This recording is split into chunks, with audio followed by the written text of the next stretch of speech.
Hello, my name's Julie Williams. I'm a registered migration agent with Migration Downunder. Are you a teacher? Well, Australia needs you.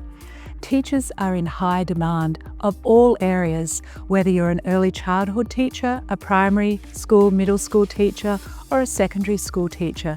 Perhaps you are a special needs teacher or a teacher of the hearing impaired or sight impaired. Then all those occupations are on Australia's current core skilled occupation list.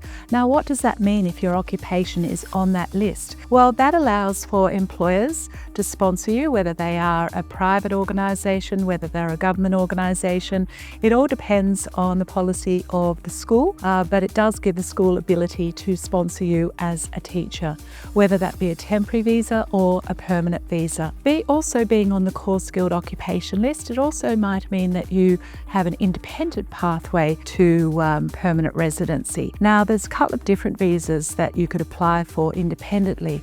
It's points-based, and you get so many points for your age, your experience, your English language ability, your qualification. Now, all the independent and points test require a skills assessment, and the skills assessment is done through a couple of different organisations depending on the type of teacher you are. Now, the skills assessment is all on qualifications. You do need to have a high level of English language to be able to meet the requirements for the skills assessment, as well as for the permanent residency application. Now, teachers of all kind are in demand, as I said, here in Australia by not just the federal government, but also all the states and territories of Australia. So being a teacher, you're in a good position to be able to migrate as long as you are under 45 years of age. Now, a teacher through the 189 independent is an invitation through the federal government, and they are focusing on education sector and they are targeting teachers.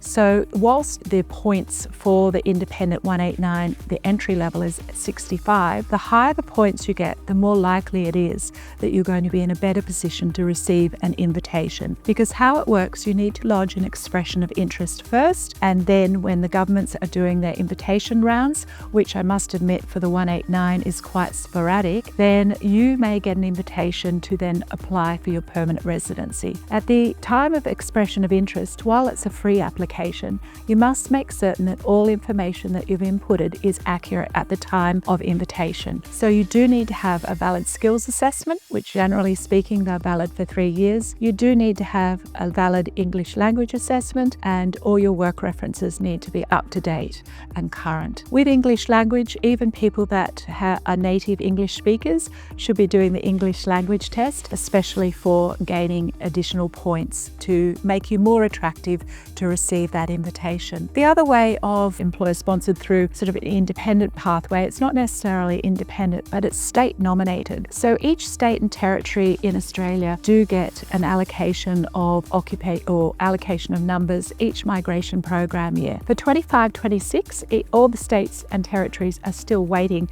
to have that allocation from the federal or Commonwealth government, and it looks like it will be similar to last year. Most states only have probably a maximum. For example, Victoria and New South Wales had about 2,500 allocations, not just for teachers, but all occupations. So you can see it's quite competitive. So the more points you have, the better you will be. And obviously, if you're here working in Australia, then you'll gain even more points for having work experience here in Australia. But as education and teachers in particular are being targeted by all states and territories, then you are in a good position to be able to consider sponsorship or nomination through a state and territory. If you'd like to know more, then get in touch with one of our experienced migration agents who will be able to guide and assist you and provide you with a strategy of what best works for you and your present situation.